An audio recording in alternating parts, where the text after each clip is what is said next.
In April 2015, Inverness Caledonian Thistle defied the odds to secure a place in the final of the Scottish Cup. Capping off a season that saw them finish third in the top flight of Scottish football, this was the club's chance to make history in attaining the oldest national trophy in the world and do it at the club's tender age of just 21 years old. The final venue was Scotland's national stadium, Hampden Park in Glasgow, and the challengers, Falkirk. For Inverness Caledonian Thistle, this was their time, and this is their story of that day.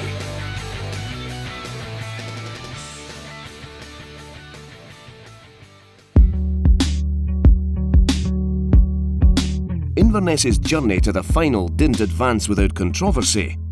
For central midfielder Josh Meekings, the cup final almost never was. The ball obviously came in the box and Griffiths, I think it was, has headed it, and I've gone across to close him down, and I've just literally tried to get my body in the way of it and try and block the goal, and I've turned my face away from the ball as he's headed it, and unfortunately it's come off my hand. It did work itself out in the end. It was a difficult period behind the scenes. There was loads of things going on, phone calls, people going down to Hampden with me to speak to them at the hearing. But we did get the decision in the end, and I was able to play, so I was just happy with that. A successful appeal from Inverness ensured that he would indeed play on the 30th of May. And with that, the Highlanders marched towards the National Stadium with one thing on their minds: victory. This is your chance. You're here now. Don't have any regrets coming off the pitch, and make sure you give it your all. Because obviously we knew it was a great opportunity for us, and I think the other coaches as well just wanted to get that through to us, and this is a great opportunity, and don't let it pass you by. It was one of them occasions where you didn't know what was going to happen. But it was absolutely fantastic. I've never had a feeling like it before. The adrenaline's going. You're just in the zone. You're trying to get ready. You're focusing on the game, and that was my main priority, just trying to keep my head on the game and not worry about what was going on around me too much, because as you've seen afterwards, you can enjoy that.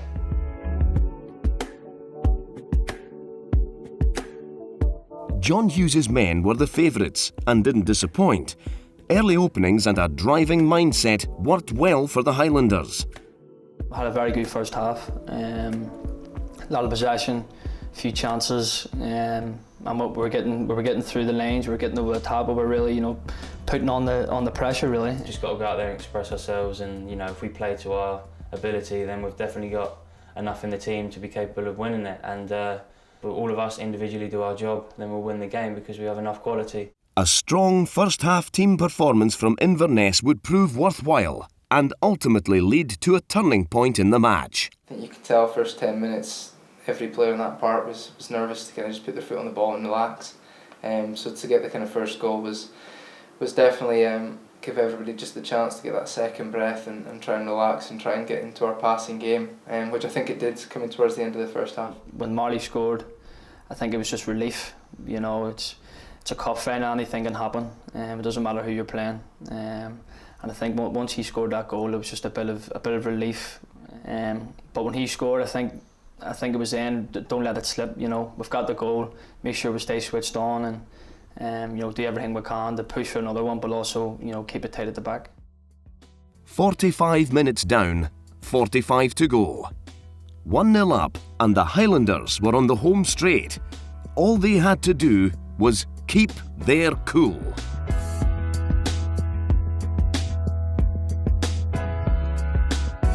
Obviously, we obviously wanted to build on the 1-0, but there was nothing really we needed to change.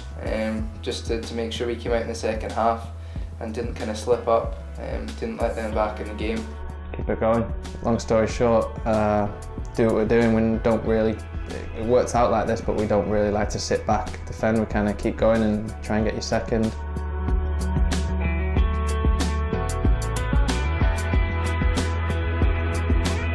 The final 45 were underway, and Falkirk came out like men possessed. It was only a matter of time before the Inverness tables turned, with the sending off of left-back Carl Tremarco. Carl's a great player. That happens once in 1,000, but probably because of the Scottish Cup final, these things happen. You know, to see him get his kind of marching orders put a lot of pressure, and all of a sudden the game was kind of flipped, and you could kind of feel a nervousness around the stadium, especially, you know, from the Inverness side. I think even before that it was tough, and they were playing well. They were putting the pressure on, but it definitely does change the mindset. When Carlo gets sent off, it's sort of more of a mindset of just getting through it, making sure, you know, we don't concede. We've got the 1-0 lead, and just holding on to that, really. Always back of your head you think the worst, but the lads were confident and solid enough to think we can still compete in this game. It's horrible, to be fair. I think I've kind of just blocked it out of my memory when I think back to the day. Because I think as soon as they scored, all I was thinking was that they'll go on to score again. Happy with these defenders at the back post, and it comes towards that back post. That's it, in! And there's the equaliser. I never felt in danger that we were going to concede too much. So it was just one of them where we just had to keep control of what we were doing and focus on ourselves and maintain the level that we'd kept in that game.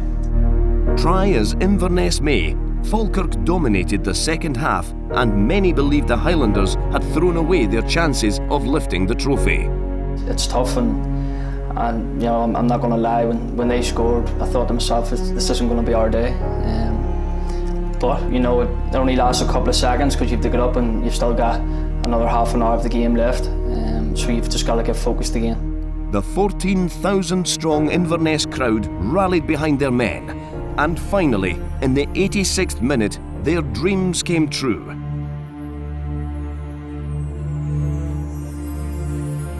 Duffy with the ball to the box, away by Draper. Marley Watkins might get the bounce of the ball here, he has, and he's on his own. And he's fallen to kind of Marley Watkins, and to be fair, last season, that's where you want him to pick up the ball. So the ball here he has, and he's on his own now. He's got to go. Marley Watkins. My eyes were fixed on Marley, and he's gone through, and I'm thinking, you know, with a right chance here. It's Marley Watkins, James Vincent skimming for the ball here. Marley Watkins. I just thought, pass it, and I just kept saying it to myself, pass it. Marley Watkins. Oh, did he go against it? He's greedy, took it on himself, but it is what it is. It worked out the way it did, and his shot parried keeper, right place, right time, and put it in.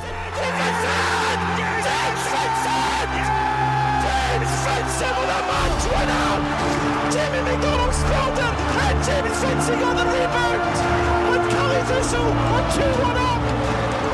With minutes to go in the Scottish Cup final.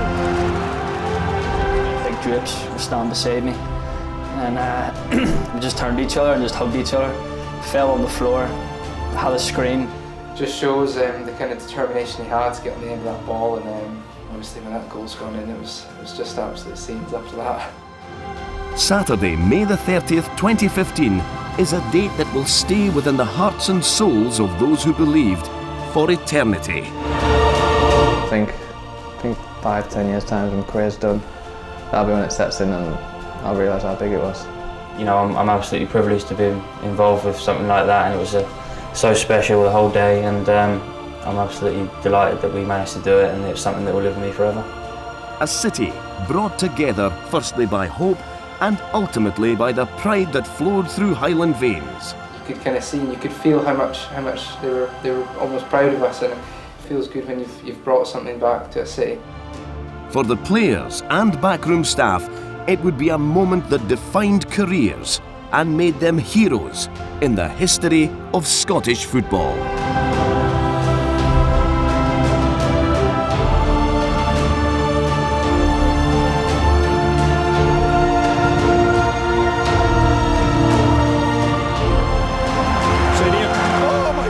I think James Vincent might just have won the Scottish Cup for Kelly Thistle. That's unbelievable.